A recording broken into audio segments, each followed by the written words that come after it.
Hi everyone and welcome to African Art Part 3. So this is continuing after the last two parts, Part 1 and Part 2. So if you haven't watched them, please go back and watch those first.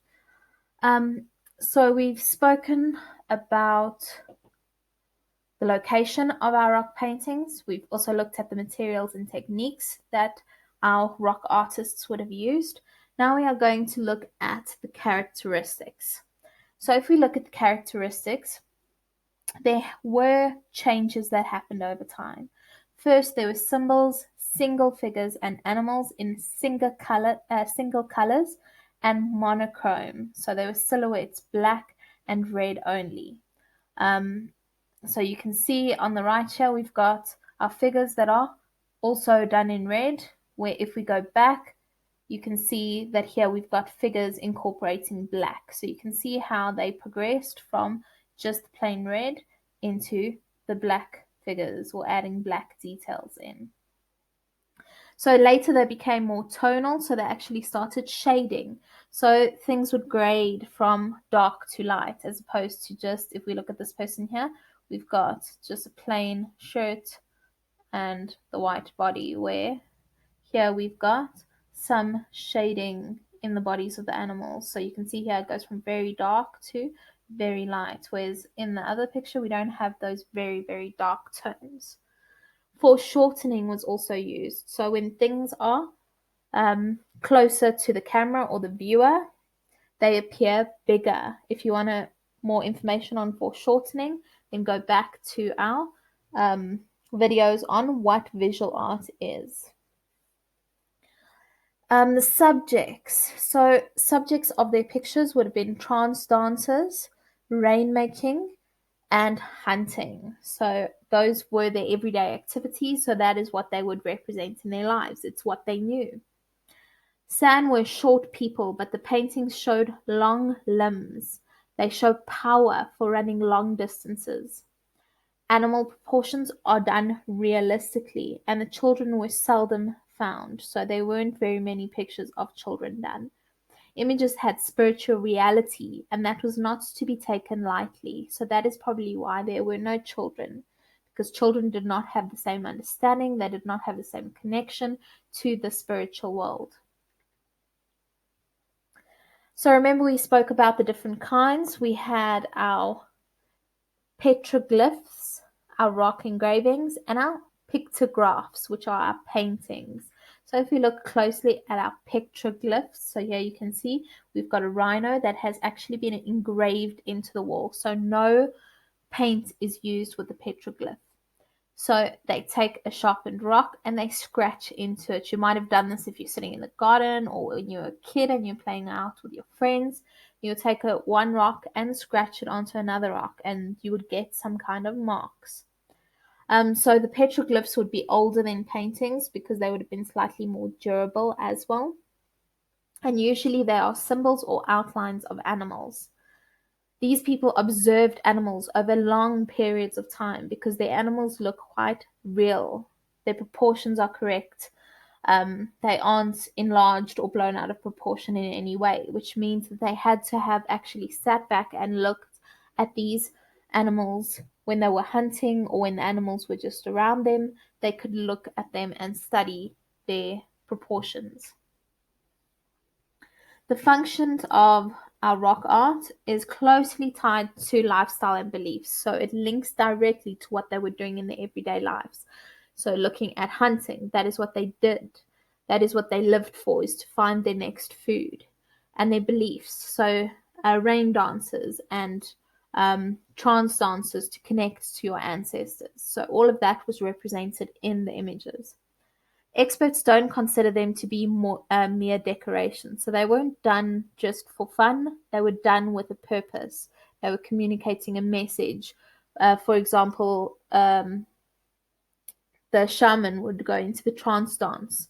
And in his trance dance, he would see certain images, and those images would then be painted onto the walls to communicate that image to others.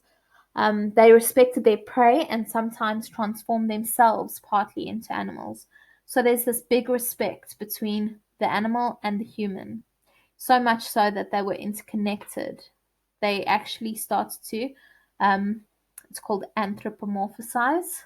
Those of you who might have heard that word before, is giving animal qualities to humans. So they actually started doing that, where they started changing the humans into animals in their paintings. They painted with the blood to bring power to the images. So not only were they painting of the animals, but they were painting with the animals to add that extra power and strength and give them that message, like basically a prayer or a good omen that they were going to get the next kill, that they could actually have food.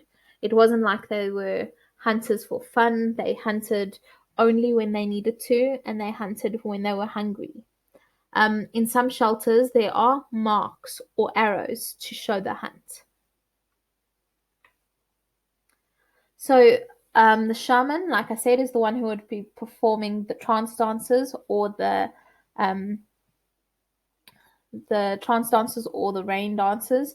In the playlist for this video, you'll see there's a very nice one about the shaman, and it's actually got a shaman who talks about his experiences. He goes through what how he got his powers of being a shaman as well. So it is believed shaman would go into a trance in front of these paintings. So the paintings would help with the trance, and sometimes the paintings would be done through the trance. So they would go into the trance and then do the paintings. The trance state was induced by music, rhythmic dancing, and sometimes eating narcotic plants. So they didn't just go into the dance, into trance through narcotics or drugs. They actually looked at rhythms and music and patterns in the rhythm that would create this feeling of being in a trance. And when I say drugs, we're talking about plants. Okay, so it's narcotic plants, plants that they would eat that would give them some kind of hallucination. They entered the spirit world on behalf of other people. So the shaman was the link between the people and the spiritual world, or their ancestors. In some paintings, there are bloodlines which connect the animals to the people. So, like I said, the animals were not completely separate to them, they were part of their beliefs, they were part of their world, they were connected. In some examples of a trance dance, the figures are seen with animal heads and skin. So, like I said, transforming. Marks like droplets show sweat of the dance, and some show blood from the nose. So that would all be characteristic of the trance dances.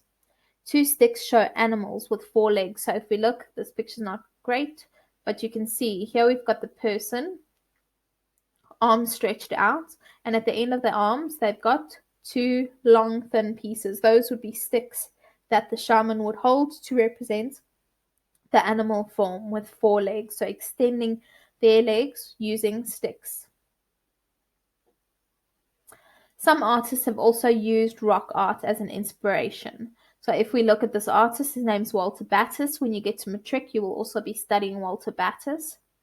And he studied rock art, so he took a lot of his form. So he's a modern artist from our time now.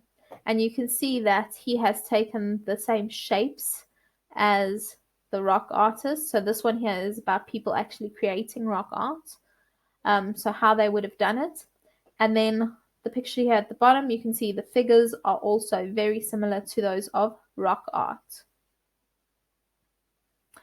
Activity 2.3 you're going to do in your theory book. So we're going to look at Walter Battis. So this picture here, you can see how his figures are kind of symbolic, like rock art would be. Walter Battis was inspired by sand rock art. You're going to write 2 paragraphs with full sentences and describe all the characteristics you can observe that could have been influenced by rock art. Consider the following subject matter, the figures and proportions. So subject matter would be what is the picture about.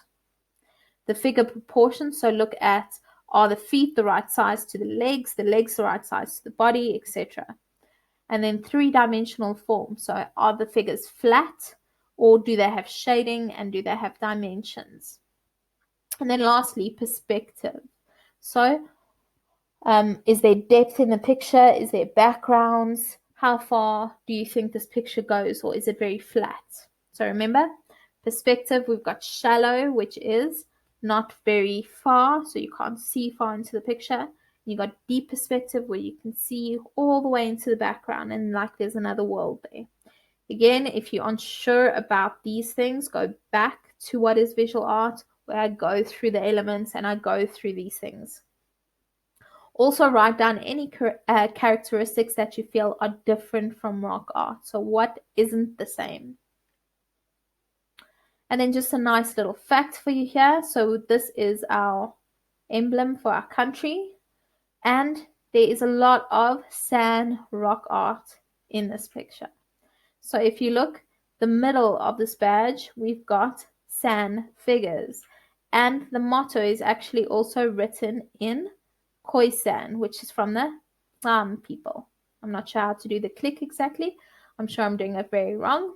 But anyway. And it means diverse people unite. Next thing we're going to look at is African tribal art. So looking at things that were happening in the tribes. So traditional African art refers to masks, figures, relief carvings, and objects created in pre-colonial Africa. So that's very important. Colonial means when the Europeans came to Africa. So it's before any of the Europeans. What was happening in this place where the Europeans said it was barbaric, they were only living in huts? What was happening actually? It is rooted in socio-political and religious belief systems. So they had their own politics, they had their own societies and religious beliefs that we're going to have a look at. And then the figures reveal tribal history or customs, and they are used to entertain during important tribal ceremonies. So these would have links directly to their everyday lives. Okay, I'm going to carry on in part 4.